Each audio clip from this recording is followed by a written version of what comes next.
ఆ పక్కనే ఒక 100 ఏళ్ళు నిండినటువంటి ఒక పెద్దవారు శరీరం వదిలితే ఇద్దరికి తేడా ఏంటి అంటే, ఒకళ్ళు చైతన్యవంతంగా ఉన్నారు, ఒకళ్ళు వారిలో ఉన్న చైతన్యాన్ని కోల్పోయారు. ఇదే తేడా. అంటే పుట్టిన బిడ్డ ఏమో చైతన్యవంతంగా ఉన్నారు, ఆ పక్కన ఉన్నటువంటి శతవృద్ధులు వారిలో ఉన్న చైతన్యాన్ని వదిలేశారు. ఈ చైతన్యం అనే దాని గురించి చెప్తూ నాన్నగారు చెప్పిన అది ముందు చెప్పి తర్వాత నేను అర్థమవటం అంటే నాకేమీ అర్థమైందని చెప్పటం కాదు, ఇందాక అన్నయ్యగా చెప్పినట్లు అలాంటి విషయాలు ఏమి ఇక్కడ లేవు. ఒకళ్ళదొకళ్ళం పంచుకోవటం మాత్రమే ఇక్కడ ఉన్నది నాకు తెలిసి. అంటే మన ఒకళ్ళకి ఒక్కొక్క విషయం తెలియచ్చు, ఇంకొకరికి ఇంకొక విషయం తెలియచ్చు. అందరం కలిసి శాస్త్రి తాత గారు కనుక పరస్పర కష్ట సమీకరణం అన్నట్లుగానే పరస్పరం యోగ సమీకరణం. అంటే అందరం కలిస్తే మన కోసం యోగం ఉంది, కానీ యోగం కోసం మనం ఏం లేవు. అలాగా ఈ చైతన్యం గురించి చెప్తూ, మొదట రాయిలో కూడా నిద్రాణంగా చైతన్యం ఉంది. అంటే ఇప్పుడు మనం ఒక రాయిని చూస్తే దాంట్లో చైతన్యం ఉందని మనకి తెలియబడదు. అది బోస్ లాంటి మహానుభావులు దాన్ని యాసిడ్లోకి వేసినప్పుడు ఆ రాయి విలా విలా విలా కొట్టుకుంటున్నప్పుడు ఆయన అన్నారు, ఎస్, ఈ రాయిలో కూడా ఎంతగా తప్పిస్తుంది అంటే, నేను ఎదగాలి, నేను నాలో నుంచి ఒక మంచి మార్పు, ఒక మంచి ఉద్భవం జరగాలి. అలా తప్పించగా తప్పించగా తప్పించగా ఆ రాత్రుల మధ్యలో నుంచి ఒక చిన్న నాచు మొక్క వస్తుంది. అంటే రాయి చెలించలేదు, రాయి పెరగలేదు, కానీ ఈ రాతిలో నుంచి వచ్చిన చిన్న నాచు మొక్క పైకి పెరుగుతుంది. అంటే దానిలో ఉన్న చైతన్యమే మొక్కకు వచ్చింది, కానీ అది చెప్పదు నేను అక్కడి నుంచి పొందాను అని. అలా ఆ చెట్టు వచ్చింది, ఆ చెట్టు పెరగగలిగింది, అంటే పైకి. ఆ పెరిగిన తర్వాత ఆ చెట్టు మళ్ళీ తపిస్తుంది. అక్కడ దాని లోపల చైతన్యమే తపించేది మనం అర్థం చేసుకుంటే. అంటే ఈ భూమి అనేటటువంటి ఆ భావంలో నుంచి ఆ భూమాతలో ఉన్నటువంటి మేలు ఏదైతే ఉందో అది ఎప్పుడూ ఎదుగుదలని చూపిస్తూ ఉంటుందన్న దానికి గుర్తుగానే ఒక రాతిలో నుంచి చెట్టు రావటం జరిగింది. అలా చెట్టు వచ్చింది. చెట్టు వచ్చిన తర్వాత అది మళ్ళీ తపన చేసి ఆ తపస్సులో నుంచి అది మామిడి కాయ ఉంటుంది అనుకోండి, ఆకు కదలదు, కాయ కదలదు స్వతంత్రంగా. ఆ మామిడి కాయలో నుంచి వచ్చిన పురుగు స్వతంత్రంగా కదలగలదు. అంటే పురుగులోనికి దాని యొక్క స్వతంత్రమైనటువంటి భావాన్నది చొప్పించగలిగింది. అలాగా ఆ పురుగు నుంచి చిన్నగా జంతు స్థితి వరకు, జంతువు దాకా వచ్చిన తర్వాత ఏమైంది, ఇక్కడి నుంచి అది మళ్ళీ తప్పిస్తుంది జంతు స్థితి. ఏమని, నేను నా చుట్టూ ఉన్నది ఏంటో తెలుసుకోవాలి, నా మూలం ఏంటో నేను కొంతన్నా తెలుసుకోవాలి. ఆ తపన దానిలో మొదలవుతుంది. అంటే చెట్టుకి లేని రక్షణ జంతువు పొందగలదు. చెట్టు తన్ని తాను రక్షించుకోలేదు, జంతువు రక్షించుకోగలదు. రక్షణ, భయము, తన సంతానాన్ని స్వతంత్రంగా వృద్ధి చేసుకోవటం, దాన్ని పోషించటం, ఈ లక్షణాలన్నీ జంతువుకి సంక్రమించాయి. ఈ జంతువు నుంచి మళ్ళీ తపన మొదలవుతుంది. అంటే ఆ లోపల చైతన్యం అనేది తప్పిస్తూ ఉంటుంది. మన లోపలదే ఇప్పుడు తప్పించే మాస్టర్ గారు అనే ఒకనొక దివ్యశక్తి మనందరి యొక్క ప్రార్థనగా ఉద్భవించింది. అలాగా ఏమంటే ఈ జంతువు తప్పించి ఇక సింహము అనేటటువంటి ఒక ఉన్నత స్థాయికి చేరిన తర్వాత అక్కడి నుంచి మానవుడు అనేటటువంటి దశకి పొందారనమాట. మనకి కృష్ణ పరమాత్మ దాంట్లో చెప్తాడు, నేను జంతువులలో ఫలానా, పక్షుల్లో ఫలానా. అంటే ఏంటంటే ఆయా జాతుల్లో వాటి యొక్క ఉత్తమమైనటువంటి స్థితిని నేను పొందానురా బాబు అని ఆయన చెప్పాడు. మనకి తెలియదు. అలాగా నేను ఫలానా రాక్షసుల్లో ఫలానా వాడిని, అలాగా. అంటే ఏంటంటే ఆయా పరిధిలో ఉన్నటువంటి ఉత్తమమైనటువంటి స్థానం పొందిన తర్వాత ఇంకొక బెటర్మెంట్ వస్తుంది అన్నదానికి గుర్తు అవి. అలాగా ఈ మానవుడు అనేవాడు ఏంటి అంటే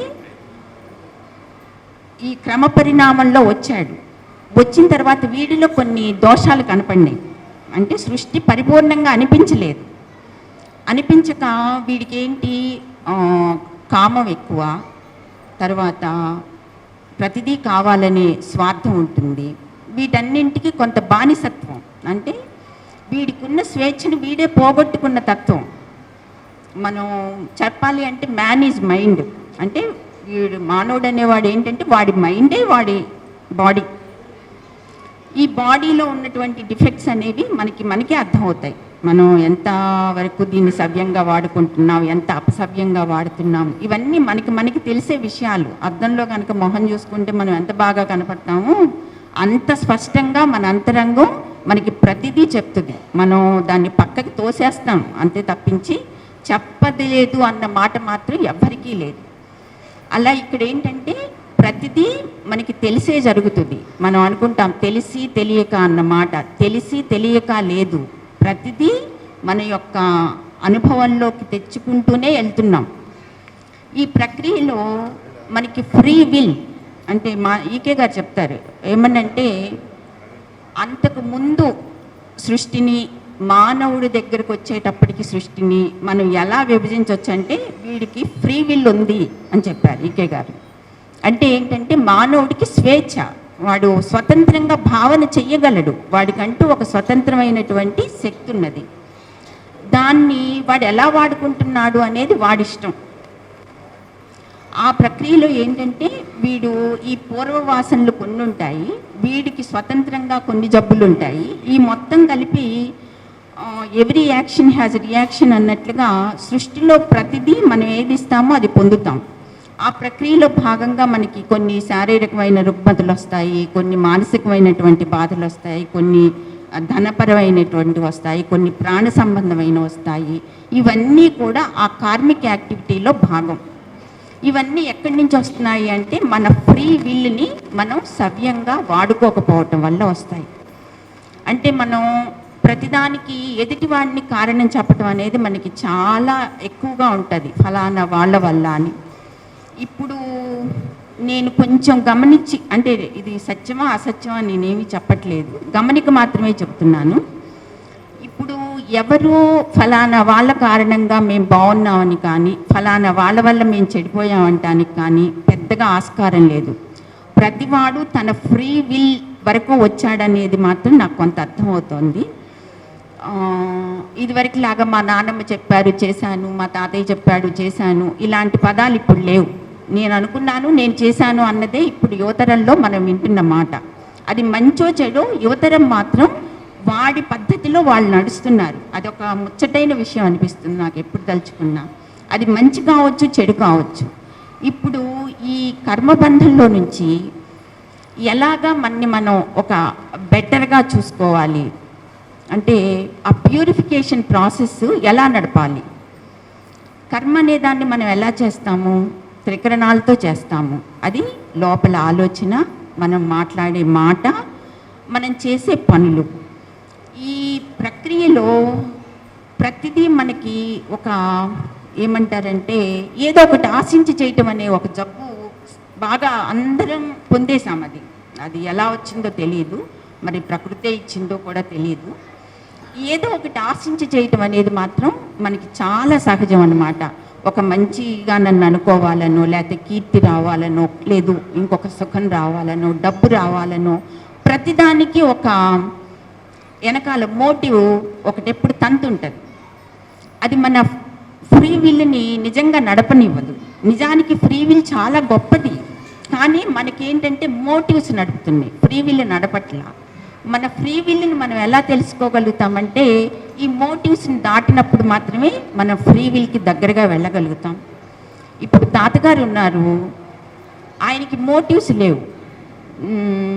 ఎలాగా అనిపించేదంటే తాతగారు ఎవరిని వీళ్ళు చాలా గొప్పవాళ్ళు అని పొగడటం కానీ, వీరింకా బాగుపడాలి, వీరింకా సెట్ అవ్వలేదు అని అంటాం కానీ నేను ఎప్పుడూ అంటే యాబ్సెన్స్లో కూడా వినలేదు, ప్రజెన్స్లో వినలేదు, యాబ్సెన్స్లోనూ వినలేదు. ఏ వ్యక్తి గురించి ఒక థాట్ ఫామ్ అవటం నాకు అప్పుడు చాలా వింతగా అనిపించింది. ఒక మనిషికి ఒక మనిషి మీద అభిప్రాయం లేకుండా ఎలా ఉంటారు? అసలు అది సంభవమేనా? అప్పుడు నాకేమనిపించిందంటే తాతగారిని బాగా ఆలోచించి ఆయనకి ఎదుటి వాళ్ళ మీద అభిప్రాయం ఎందుకు లేదు? ఆయనకి ఏమీ ఆశించటం లేదు ఎదుటి వాళ్ళ నుంచి, అందుకని అభిప్రాయం లేదు. మనం ప్రతిదీ ఆశిస్తాం. మనం గమనించుకుందాం, మన ప్రతి మాట, ప్రతి ఆలోచన, ప్రతి పని ఏదో ఒకటి ఎదుటి వాళ్ళ నుంచి, వస్తువుల నుంచో ప్రతిదీ ఒకటి ఆశించి ఉంటుంది. తాతగారికి ఆ మోటివ్ లేదు. ఆయనది ఫ్రీ విల్. అంటే ఆయన ప్రభాకర్ శాస్త్రి గారి పేరు చెప్పినా ఆయన ఎప్పుడు నిర్వృత్తిలోనే ఉన్నారు. అంటే ఏంటంటే మనము మన యొక్క ఈ 3 త్రికరణాలు అంటారే, వీటిని శుద్ధం చేసుకునే తత్వం ఒకదాన్ని మాత్రం ఈ ఫ్రీ విల్ సాయంతో మనం తెచ్చుకోవాలి. అది యోగం చెప్పిందా చెప్పలేదా అంటే నేను చెప్పలేను, కానీ తప్పకుండా మనం సంస్కరించుకునే దాంట్లో భాగంగా మన ఆలోచనలు ఏం కోరి ఆలోచిస్తుంది, ఏం కోరి మాట్లాడుతోంది, ఏమి కోరి ప్రతివాడితో ఒక మంచితనాన్ని అడుగుతుంది. ఈ మంచితనంగా మనం బయటకు ఉండటం కూడా అది ఎట్లా ఉంటుందంటే, వాడు నన్ను మంచాడు అనుకోవాలి అని మంచిగా ఉండకుండా అది స్వతంత్రంగా మంచిగా ఉండాలి లోపలిది. అంటే దానికి అనిపించాలి, ఎస్ నేను బాగుంటే బాగుంటాను, నేను సత్యంగా ఉంటే నేను హ్యాపీగా ఉంటాను, నేను సత్యం మాట్లాడితే నాకు భయం ఉండదు, నిర్భయంగా ఉండొచ్చు. ఇవన్నీ మనకు అర్థమవుతుంటాయి క్రమంగా. ఇవి చిన్నవే అయినా ఇవి బ్లాయిడ్స్కి మాకు చెప్తారు, ఒక చిన్న సద్గుణాన్ని నువ్వు త్రికరణ శుద్ధిగా కనుక అనుసరించగలిగితే ఆ ఒక్క సద్గుణం మొత్తం సిస్టమ్ని మారుస్తుంది అని ఆ అమ్మ చెప్పారు. అలాగ మనం ఏ ఒక్కదాన్ని పట్టుకున్నా సరే కాక దాన్ని త్రికరణ శుద్ధిగా నడపగలిగితే చాలా మంచి ఆ ఫ్రీ విల్. అంటే ఇక్కడ అంటారు సంకల్పం గొప్పదా లేకుంటే కర్మ గొప్పదా, ఏది గొప్పది అని. అప్పుడు మనం కర్మ అనే భావాన్ని తీసుకుంటే, ఇప్పుడు ఒక బాగా వేడిగా ఉన్న నీళ్ళ గిన్నె ఉంది, దాన్ని మనం పట్టుకున్నాం, కాలింది, అది ఇన్స్టంట్ జస్టిస్. దాని యొక్క ప్రభావాన్ని అది మనకి చూపించింది.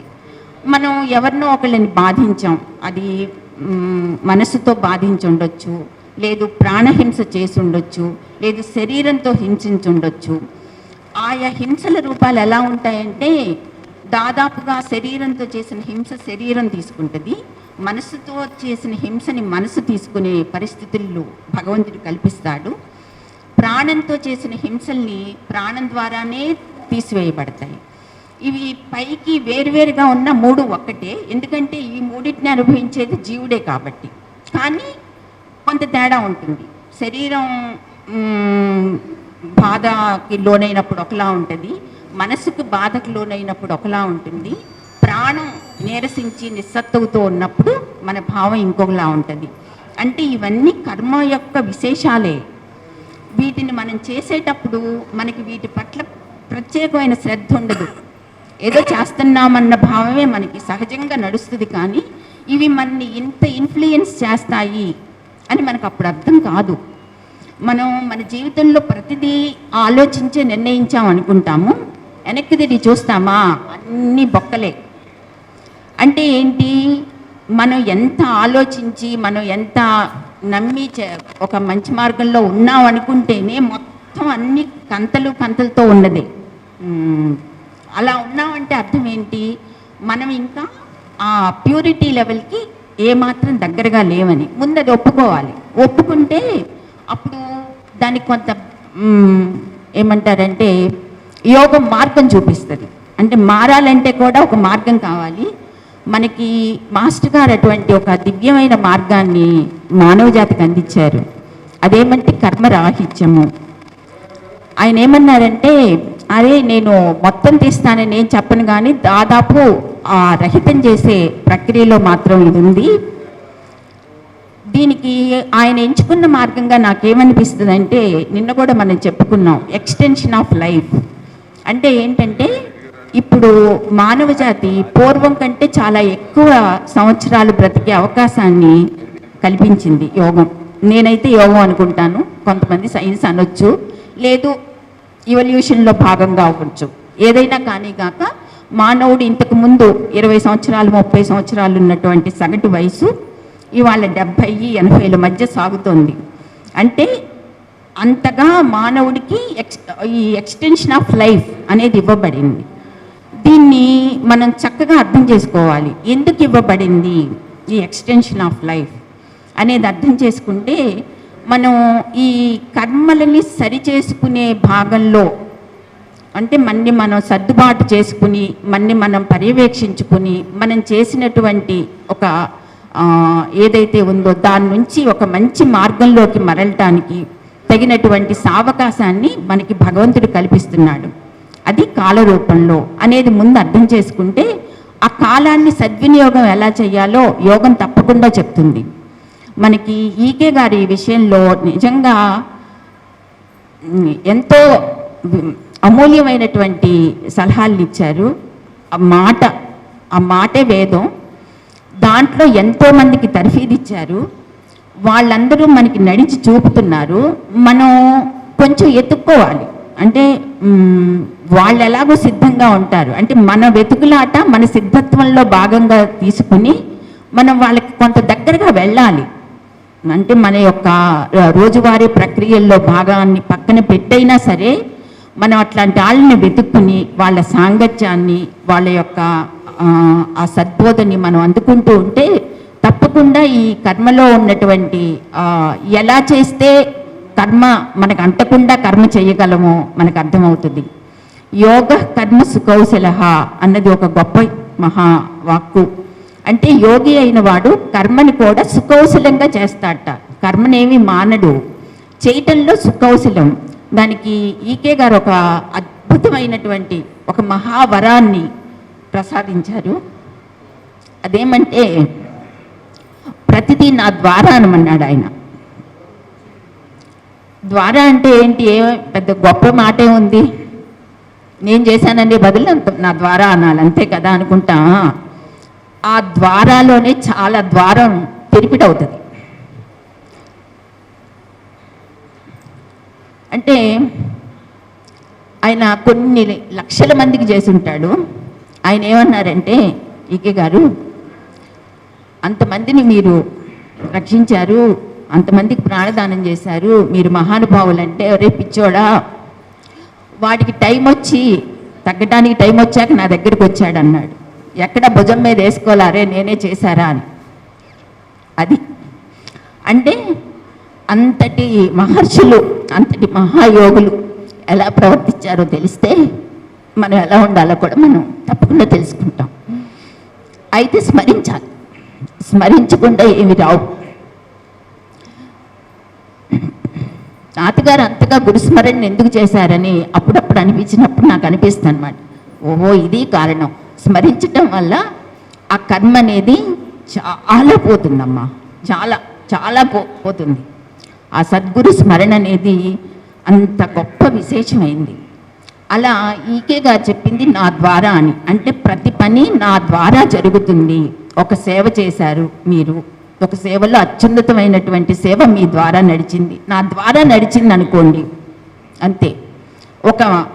అంటే ఇక్కడ ఒక ప్రశ్న వేశారు ఒకళ్ళు, మరి మంచి పని వాళ్ళు చేస్తే చెడ్డ పని మనం చేసినట్ట అని. నేనైతే కొంచెం ధైర్యం చేసి ఏం చెప్పానంటే, అది కూడా నా ద్వారా అని అంటాను నేను. ఎలా అంటావన్నాడు. అంటే నేను అప్పుడు చెప్పాను, అసలు నేను అనేదాన్ని నేను ఎప్పుడు ఒప్పుకోను, ఇది ఉయ్ అంటాను. ఎందుకంటే నేను అనే ప్రజ్ఞ ఒకటి పనిచేయాలంటే లోపల ఎన్నో ప్రజ్ఞలు కేంద్రీకృతం అయితే మాత్రమే నేను అనే ఒక ప్రజ్ఞ బయటికి వెలుగ్గా వస్తుంది. అది గమనించిన తర్వాత నేను చేశాను, అది మంచో చెడో నా మీదకి నేను పెట్టుకోవట్లేదు, నా ద్వారా జరిగింది, భగవంతుడా క్షమించు, నన్ను ఒక మంచి పాత్రలో ఉంచు అని అడుగుతాను తప్పించి అది నేనే చేశాను అన్న దానికి కూడా నేను కొంచెం దూరంగా జరుగుతున్నాను అని చెప్పాను. ఆమెకి ఆ సమాధానం కొంత నచ్చకపోవచ్చు, కానీ మంచి ఈకే గారు చెప్పిందే చెప్తున్నాను మళ్ళీ కూడాను. నేను మంచి పని చేశాను అంటే బంగారు సంఖ్యలా, నేను ఫలానా చెడ్డ పని చేశాను అని ఒప్పుకుంటే అది ఇనుప సంఖ్యల. రెండు సంఖ్యలే, రెండు తెగవలసినవే అన్నారు ఈకే గారు. అంటే ఏంటి, మనం చేశాము, నేను ఈ మంచి పని చేశాను అంటే బంగారు సంఖ్యల, నేను ఈ చెడ్డ పని చేశాను నా నుంచి ఈ చెడ్డ పని జరిగింది అంటే అది ఇనుప సంఖ్యల. రెండు సంఖ్యలు లేవు. ఈ ద్వారా అనే దాన్ని ఆయన ఎందుకు చెప్తున్నారంటే, ప్రతిదీ ఈ సిస్టంలో, అంటే భూమి మీద ఉన్న ప్రస్తుత సిస్టంలో ప్రతిదీ ద్వారానే. అందుకే మాస్టర్ గారు మీడియం అన్నటువంటి గొప్ప పదాన్ని అనుగ్రహించారు. వారిని వారు మీడియంగా అనుకోవటంలో కూడా విశిష్టత అదే. అంటే ప్రజ్ఞలు వారి ద్వారా వెలువడతాయి. ప్రజ్ఞా కేంద్రం ఆయన అయినా ప్రజ్ఞ వారి ద్వారా వెలువడుతుంది. మనం కూడా ప్రజ్ఞా కేంద్రమే, కానీ మన ద్వారా ప్రజ్ఞలు వెలువడటము, వాటిని వాడుకునే దాన్ని, ఆ యొక్క విశ్లేషణ మనకి ఇంకా అందేది కాదు. ఈ యోగంలో ఉన్నటువంటి మహత్తరమైంది తాతగారు చెప్పేవాళ్ళు ఏమంటే, నేర్చుకునేవాడికి ఎంఏ క్లాసులో కూర్చోబెట్టినట్టుగా ఉంది నాకు ఈ యోగం అని.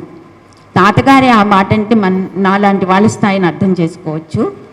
అయితే దీన్ని ఒక క్రమ ప్రణాళికలో తీసుకెళ్తున్నారు. అంటే ఇది మాస్టర్ గారి ప్లాన్, మంది కాదు. అంటే ఆరిజిన్ ఏదైతే ఉందో ఈ సృష్టికి, ఆ ఆరిజిన్ అనుకుంది నేను మానవుడిని, దివ్య మానవుడిని చెయ్యాలి అని.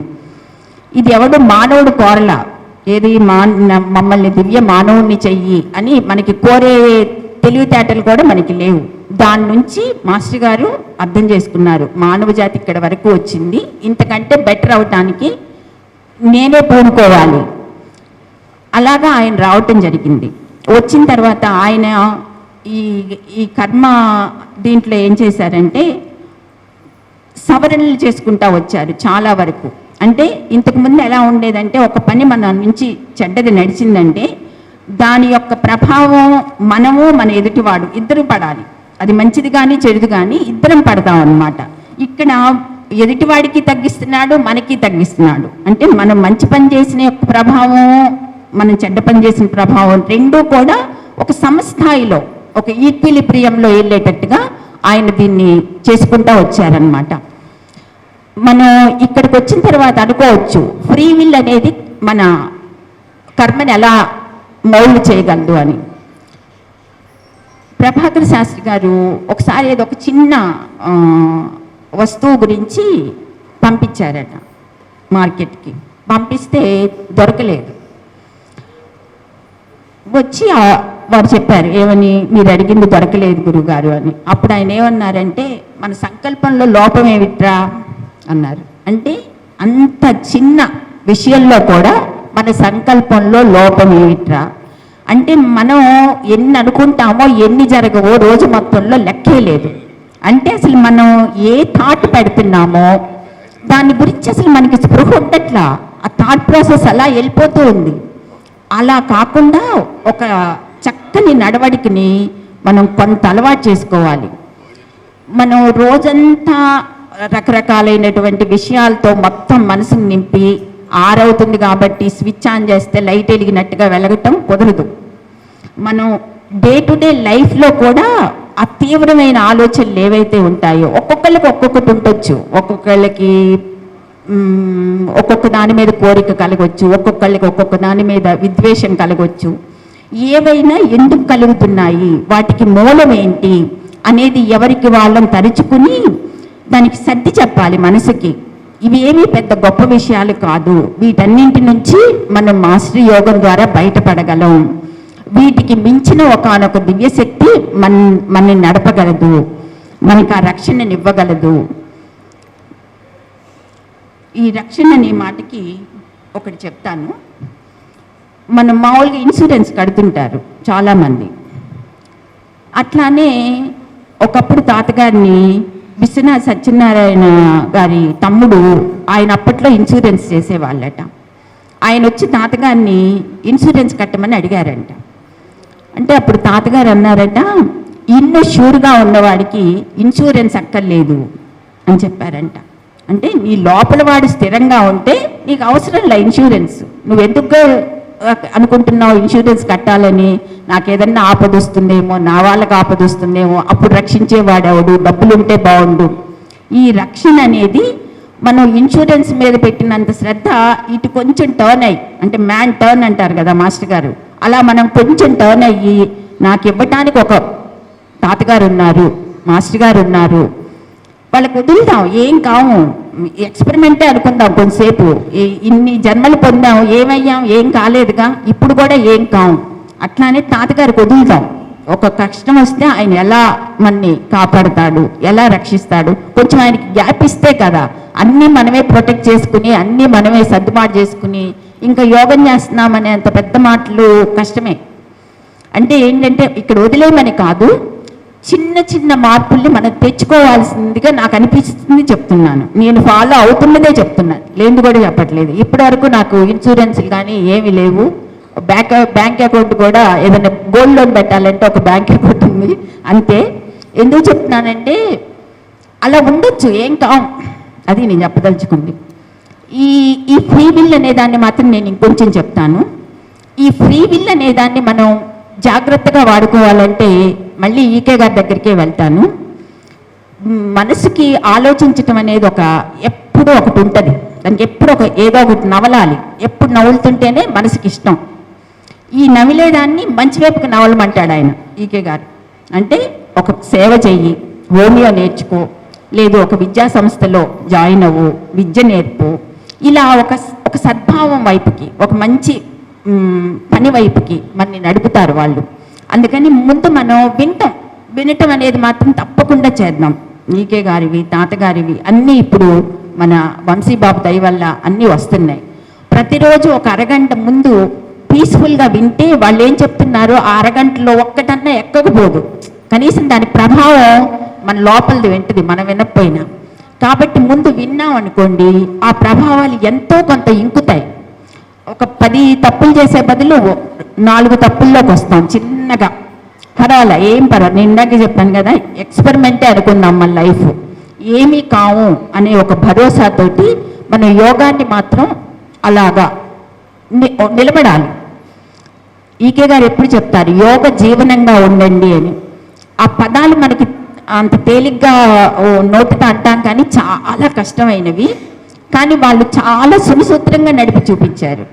నాన్నగారు చెప్పేవాళ్ళు, ఈకే గారట పొద్దున 5:00కంతా రెడీ అయిపోయి ప్రేయర్ చేసేసుకుని అక్కడి నుంచి హోమియో సేవ మొదలు పెడితే ఆయన తిన్నాడా తినలేదా అని కూడా పక్కన వాళ్ళు అడిగేవాళ్ళు కాదంట. ముందు నాకు మందేస్తే చాలు, నేను ఉద్ధరింపబడితే చాలు అంతే తప్ప ఆయనకి మంచినీళ్ళు ఇద్దామన్న జాస కూడా చాలాసార్లు ఉండేది కాదట. ఆయన అలా నిలబడి మందులు ఇచ్చేవాళ్ళంట. ఇదంతా అయిపోయి ఆయన 4:00కో 5:00కో ఇక అందరూ అయిపోయిన తర్వాత అప్పుడు వెళ్ళి భోంచేసి మళ్ళీ అక్కడి నుంచి మళ్ళీ నారాయణ సేవ మొదలు పెట్టుకుని అదయిన తర్వాత మళ్ళీ భాగవతం ఏదో ఒకటి డిక్టేషన్ మొదలుపెట్టి రాత్రి 2:30-3 దాకా ఉండేదంట. 3 పడుకోబోతా మాస్టర్ గారు అనేవాళ్ళంటే ఇప్పుడు నా క్లాస్ ఉందిరా అనేవాళ్ళంట. అంటే వాళ్ళకి హయ్యర్ క్లాస్ ఉంటుంది ఈకే మాస్టర్ గారి స్థాయిలో, వాళ్ళకి ఇంకా పైన ఉన్నటువంటి హయ్యర్ సోల్స్ ఏమున్నాయో వాళ్ళతోటి వీళ్ళకి ఇంటరాక్షన్ ఉంటుంది అనమాట. ఇప్పుడు నా క్లాస్ ఉందిరా అనేవాళ్ళండి. ఈ మాట చెప్పి ఆ టైంలో కూడా ఈకే గారి వచ్చేసి ఎలా ఉండేదంటే, అమ్మ 5:00కి ప్రార్థనకి కూర్చునే ముందు ఎలా ఉన్నారో మళ్ళీ 3:00కి నా క్లాస్ ఉందన్నప్పుడు కూడా ఆయన అదే తేజస్సు, అదే శాంతము, అదే దీప్తి, అవి అన్ఇమాజినబుల్ అన్నారు నాన్న. అలాంటి వాళ్ళని మనం చూడమన్నారు ఒకటే మాట. అంటే ఇప్పుడు గాంధీ గారి గురించి చెప్తే ముందు తరాల వాళ్ళకి ఎంత వింతగా ఉంటుందో ఈకే గారి గురించి మనం చెప్పుకున్నా అంతే వింత. ఎందుకంటే ఒక 10 నిమిషాలు మాట్లాడితే అలసిపోతాము, 10 నిమిషాలు పనిచేస్తే అలసిపోతాము. ఈ బాడీస్లో ఉండి మనం ఈకే గారు లాంటి వాళ్ళ గురించి చెప్పుకోవటం అంటే కొంచెం బాగుండదు, కానీ చెప్పుకోవాలి. మనం కూడా అలాగా ఉండటానికి ఉన్న బాడీనే ఇచ్చాడు భగవంతుడు. అక్కడ కుండల్ని ఉంది, ఇక్కడ కుండల్ని ఉంది, అక్కడ స్టెబిలిటీ ఉంది, ఇక్కడ స్టెబిలిటీ ఉంది, అన్నీ అవే.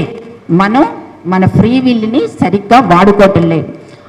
అది మనం ముందు తెలుసుకోవాలి. మనం నిన్న కూడా ఏదో ఒక సంభాషణలో వచ్చింది, మనం తాతగారు అంత అవుదాం, తాతగారు అంత ప్రేమతత్వం మనకు కూడా కావాలి. ఐఎమ్ నాట్ రెడీ అన్నాను. నేను అసలు అలా కోరుకోవట్లేదు. నా అంతటి నేను ఒక ప్రేమతత్వానికి ఇదిగా ఉండగలిగితే, ఆ ప్రేమతత్వం నా ద్వారా ప్రసరించగలిగితే చాలు తప్ప నేను తాతగారి లాగా అనే మాటని పెద్దగా ప్రసక్తిగా తీసుకోలేను. ఎందుకంటే తాతగారు చెప్పరు కానీ వీళ్ళందరూ ఒక త్యాగం ఉంటుంది వీళ్ళల్లో. ఈకే గారు కానీ తాతగారు కానీ వీళ్ళంతా త్యాగానికి పూర్ణమైన ప్రతీక. అప్పట్లో రంతిదేవుడు వాళ్ళు ఎలా ఉంటారో ఆ బాడీస్ వేరుగానే ఉంటాయి కానీ వీళ్ళు పంచగట్టుకుని అదే పని చేశారు. ఈకే గారు కానీ తాతగారు కానీ ఆ రంతిదేవుడు వాళ్ళలాగానే. అంటే ఎందుకని చెప్తున్నానంటే ఆ త్యాగం లేనిది అంత ప్రేమతత్వం మనకి రాదు. మనం ఊరికే ప్రేమతత్వం మనం పొందాలంటే ఏం పొందుతాం? మనకి ఇన్నిటి కండిషన్స్ మధ్య మన మైండ్ ఉంచుకొని మనం ప్రేమతత్వాన్ని గురించి ఏం మాట్లాడగలుగుతున్నాం? వాళ్ళేమంటే వాళ్ళ శరీరము, వాళ్ళ మనస్సు, వాళ్ళ సంపద, వాళ్ళకంటూ ఏమి లేవు అసలు. వాళ్ళ ప్రాణం మొత్తం అందరి కోసమే. తాతగారు చెప్పేవాళ్ళు, నీలో నిలిచే శాస్త్రి గారు చెప్పారంట, అరే నువ్వు నీ కోసం తింటాం కాదురా, నీ కోసం కూడా తిను అంతే. అంటే పక్కనాల కోసం తింటూ నీ కోసం కూడా ఏదో కొంచెం తిను అన్నారంట. అదే పట్టుకున్నాడు ఆయన. ఈ ఫుడ్లో గుడ్ అందరికీ అందాలి, అదే చెప్పేవారు తాతగారు. ఆహారం తీసుకునేటప్పుడు ఈ ప్రార్థన చేసుకోండి అమ్మా, ఫుడ్లో గుడ్ అందరికీ అందాలి అని నమస్కారం చేసుకోండి అని. అంటే మనం ఆహారం తీసుకుంటుంటే కూడా ఇది మన కొరకే కాదు. ఎక్కడో ఆఫ్రికాలో ఒక చిన్న బిడ్డడు బాధపడతాడు, వాడికి సప్లై కావాలని మనం కోరుకోవచ్చని ఆయన ఇండైరెక్ట్గా మనకి చెప్తున్నారు. ఆ భావాల్ని ఏదో అదాటుగా అంటాం కాదు, ఒక స్థిరమైనటువంటి ఇందాక చెప్పామే ఫ్రీ విల్ అని. ఆ ఫ్రీ విల్ని అట్లాంటి వాటికి తెచ్చుకోవటానికి మనం కొంచెం బెటర్గా ఆలోచించుకోవాలి. అంటే మళ్ళీ మనమే బెటర్ చేసుకుంటామా? మనకి వెనకాల తాతగారు లేరా, ఆయన చేయడా అంటే ఆయనే చేస్తున్నాడు, దానికి మనం అడ్డుకట్టేయకుండా ఉంటే చాలు. ఈ ఇచ్చే భావాలు, ఈ ఇచ్చేటటువంటి సందేశాలు ఇవన్నీ తాతగారివే, కానీ మనమే అడ్డుకట్ట వేస్తాం. మళ్ళీ రమ్మంటాం, కూర్చోమంటాం, ఆయన కూర్చోముందే ఆ కుర్చీ తీసేసి మళ్ళీ మన ఏవో ఉంటాయి కదా, మన ఇంట్రెస్ట్లు ఏవో ఉంటాయి, వాటికి సింహాసనం వేస్తాం. అంటే ఏంటంటే ఇక్కడ ఆయన్ని కూర్చొనివ్వటల్లా, రమ్మంటున్నాం కానీ కూర్చొని ఇచ్చే ప్రసక్తి మాత్రం లేదు. మళ్ళీ మన సింహాసనం వేరే వాటికే వేసుకుంటున్నాం. ఈ పద్ధతిలో నుంచి మన ఆలోచన క్రమాన్ని మనం అర్థం చేసుకోవాలి. అంటే మానసిక స్థాయి నుంచి క్రమంగా ఎదిగి మాస్టర్ గారు చెప్తారు బుద్ధిక్ ఫీల్డ్లో ఉంది వర్క్ అని. ఆ బుద్ధిక్ ఫీల్డ్ అనేది అంటే బుద్ధి కూడా కర్మానుసారనే. అంటే ఏంటంటే బుద్ధిక్ ఫీల్డ్ని కూడా నిజానికి మనం దాటితే తప్ప ఆ అసలైనటువంటి వెలుగు ఏదైతే ఉందో ఆ వెలుగుని మనం అందుకోలేము. ఎందుకంటే ఈ బుద్ధిక్ ఫీల్డ్ కూడా కొంత రూప అరూప అని రెండు స్థితుల మధ్య ఉంటుంది బుద్ధిక్ ఫీల్డ్. ఈ రూప అరూపకి అనుసంధానమే బుద్ధి. మనం అటెళ్తే అరూపం చూస్తాం, ఇటొస్తే రూపాన్ని చూస్తాం. మన బుద్ధిక్ ఫీల్డ్ ఇప్పుడు ఎక్కడుందంటే రూపంతో అనుసంధానమే. అంటే ఆ బుద్ధిక్ ఫీల్డ్ తోటి మనం సరైనటువంటి విధానంలోకి మన బుద్ధిని అనుసంధానం చేసుకోవాలి. ఆ బుద్ధిని అనుసంధానం ఎలా చేస్తాము? ఇందాక చెప్పుకున్నట్టుగా మన త్రికరణాలు అనేవి ఏకంగా ఉండాలి. మనం ఒక మాట మాట్లాడాము, ఒక ఆలోచన చేశాము, ఒక పని చేశాము అంటే ఈ మూడు ఏకమై ఉన్నాయా లేదా? లేదు అంటే మాత్రం మనం సరి చేసుకోవాల్సిన స్థితి ఒకటి ఉన్నది. మన ఆలోచన చెడ్డగా ఉంటే ఆలోచనతో పాటు మాట చెడ్డగా వస్తుంది. మాట చెడ్డగా ఉంటే పని దానికి అనుగుణంగా చెడ్డగానే ఉంటుంది, దాని ఫలితం ఇంకా చెడ్డగా ఉంటుంది. ఇది గమనించుకుని చెడ్డగా ఆలోచించాను అనుకోవటం కాకుండా మొదటి 5 నిమిషాల్లోనే నా ఆలోచన పక్కకి వెళ్తుంది, నేను ఇక్కడ దీన్ని ఆపుకోవాలి, మాస్టర్ గారు మీరే దిక్కు, ఆయన్ని శరణు వేడాలి. మాస్టర్ గారి యొక్క దివ్యతని మనలో నింపుకునే క్రమంగా నాన్నగారు ఒక మాట చెప్పారు, గోల్ గుర్తున్నాడికి కింద గుర్తుండవు అని. నాకు ఎప్పుడు అదే బాగా మనసులో నాటుకుంటుంది. అంటే మనకి మాస్టర్ గారు అనే గోల్ గుర్తుంటే మనకి కింద కంఫర్ట్స్ పెద్దగా బాధించలేదు అని చెప్పను, కానీ అనుకున్నంతగా బాధించవు. కాబట్టి మనకి గుర్తుండవలసింది యోగ లక్ష్యం.